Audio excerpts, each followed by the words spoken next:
Whoa. Carlisle. She was from the west side, uptown, 45th Ave, bad little thing, she a cutie, and she got swag, told her that when I come through, we could pop tags, took her out of town just for shopping, you know we blow it back, don't care if haters is watching, they just getting mad, real bosses moving in silence, we let the money brag, remember being down bad, dead broke, no cash, on E, baby, I ran out of gas, all I wanted was all I ever had, put myself in situations, I had to reevaluate my stance, move with a pivot, if I wanted, I go get it, then I met a bad chick. Thank you for tuning in to Black Fathers Initiative of Cleveland. Really appreciate the love. Make sure you guys click the link in the bio. Like, subscribe. You know what to do. You know what we do here. We talk about black love, black relationships, just pretty much bettering the black community.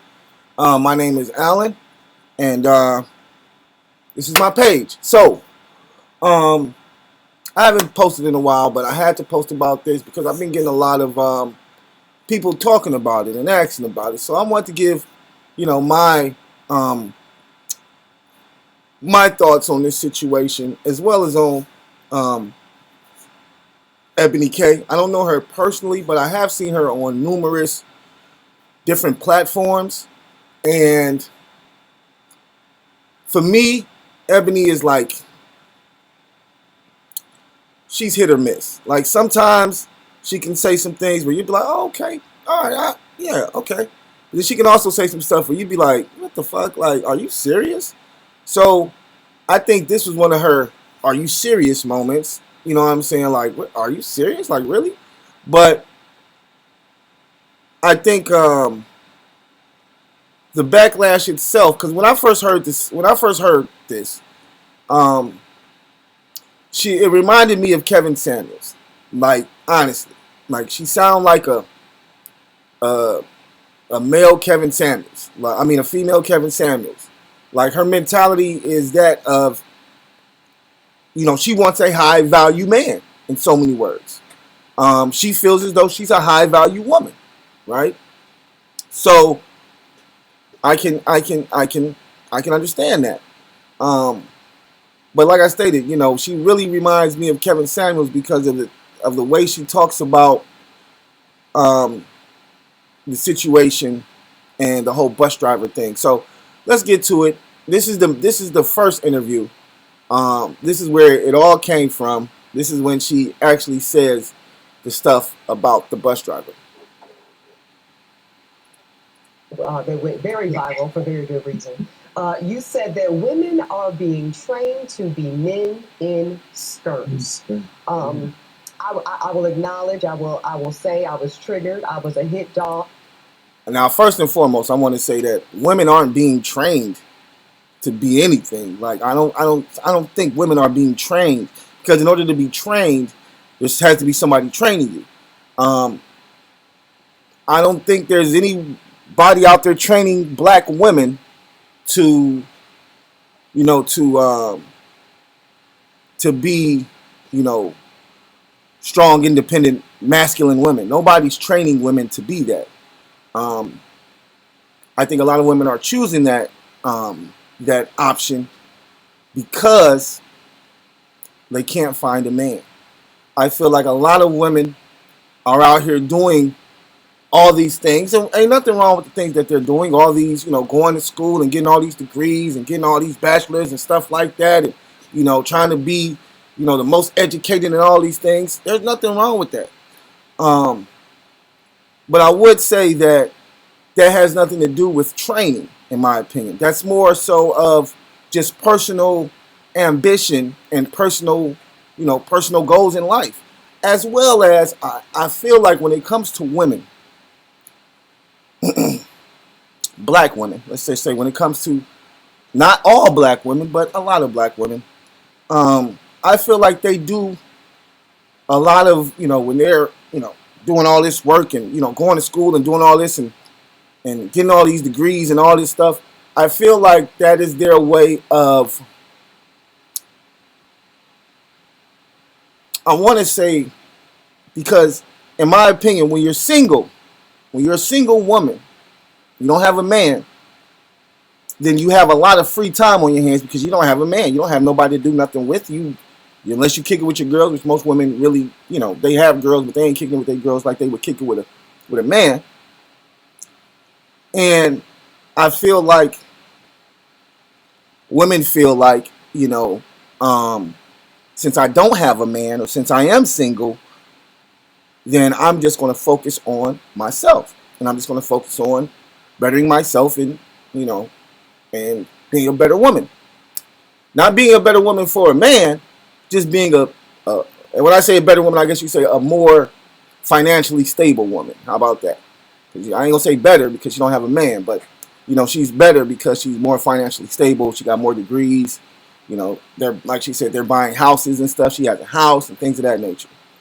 There's a lot of other things we could talk about when it comes to the black man and the black woman's relationship and why we're in the position that we are in.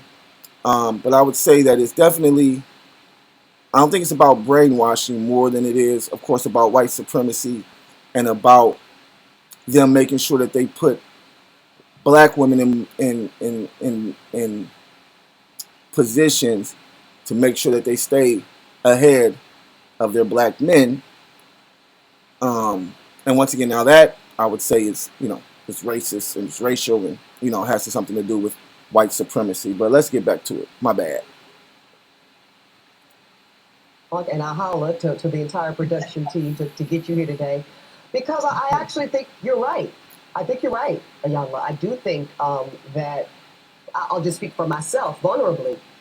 When I think of a masculine posture and what I would expect a man to do in my life, two things come top of mind, and they are provide and they are protect. And when my lived experience, and I think I'm still relatively young, I guess, but I'm 40 in September. So, I've had some relationships, and I've yet to find a man who has shown, this includes even my father, who was absent. I've yet to have a male energy that provided or protected me consistently ever. So I think. And I hate to say this, but one of the things she just said, her not having a father in her household or in her life, her father not being around, that has affected the way that she moves through this world. That has affected the way that she looks at men. Okay, so let's take that into consideration as well. I didn't know that, but now that I do know that, we definitely know that definitely has some weight on the way that you move through relationships and the way that you may look at black men. I think that I have taken on the reins to protect and provide for myself, because what I'm not going to do, Ayanla, is be without. Baby, it's not happening. Be without what? So that Be would without what? be without protection, and be without the necessities of life. Okay. So, but I say that with an invitation, Ayanla, check me. Show me the error of my ways. Tell me how I might be missing it, because I might be. Okay. I too am an alpha woman, so I understand what that means. And I tell people all the time, I was a horrible mother. I was a great father. I was a horrible mother because I'd never been mothered. So I didn't know how to affirm, how to nurture, how to nourish, how to guide. I knew how to direct, how to demand, how to discipline, and like you said, provide and protect. Those are masculine energies. And the distinction here is men build, women create. So we know how to build. We know how to get to the external and get the work done and drive and push and do it. We don't know how to be still, create it, and allow it to come to us. And I learned that when I lost everything. I learned how to create because I had already built and it all crumbled. The house, the husband, the job, the contract, the professional career in the world, stripped of it all. All the attachments, the necessities of life, the creature comforts, until I was stripped down to the bare bone. And then I had to learn how not to build is external, create is internal. And we as women have the power to create and attract anything we desire, but we don't get still. We won't shut up. And we manage everything through fear, control, and survival. Mm-hmm. As opposed to feeling, knowing, and blooming or flourishing. Complete different thing. But since we've never been trained, we haven't been taught. So we do it the way we were taught to do it, which is very masculine in nature. Got a technical background, looking to go remote and get paid more. Become a software engineer. I can see that. And very external. I feel you are describing me to a T, Ms. Iyanla. Now, is this why you are conducting a rites of passage program so that women, all of Black women in particular, can learn to create? Women, so that we can learn our authentic power, that we can learn the distinction between a powerful woman and a woman in her power. There's a distinction, but there are skills and tools and practice. I didn't do it because women in general. She was, by definition, more of a father figure in terms of providing and protecting. And I think that's very common. Well, I think it's common for single mothers who have boys. This way, then that's what the children are going to get. Creator of the universe. Where is the? Hold on, guys. Let me ask you this. Let's get to the logistics, though. Let's get to the logistics. We know that Black women are earning college degrees faster than anybody else. Many of us are doing like we're doing, Iyanla. We're getting those terminal degrees, those JDs, MD, PhDs. We also are the fastest growing group of entrepreneurs, along with Latina women in America. Pew Research said that women are now out-earning men in 22 of the largest cities in America, including where I live, New York, DC, LA, you name it. When we talk, and I know that you said that you cannot teach a man or tell a man how to be a man, so I will not ask you to indict men in this question. But I do want you to speak, Iyanla, to how women need to, position ourselves so that we can be in our divinity, so we can have our crowns right, how we can create and not build, when some of us, quite frankly, feel that the men that are available to us, and I'm talking about across the color spectrum, across the age spectrum, trust me, I've done them all, they are not positioned to protect nor provide because of some of the statistics we just talked about. They're not earning the incomes, they're not having the resources, and some of them are not even showing up in the leadership. Would you date a bus driver? Would you date if he owns the bus? If he owns it. If he owns the bus. See, that's a problem. That's a problem. Right, because and and requisites, and I'm not talking about him laying on his sofa playing video games all day. Now, I'm going to tell you, what she just said, everybody was pissed. This is what everybody was mad about. But I'm going to tell you, it's not what she said, it's how she said it. Like, look at how fucking stuck up you look saying this shit. Like, I'm just like she looks like she just, like, she just sound mad bougie with this shit. And don't get me wrong, I understand. We all understand now after, 2 weeks of her going on interviews and stuff. We understand that, that's not how you want to come off. But I'm quite sure you've watched this shit over again yourself and you see that you come off like a bitch.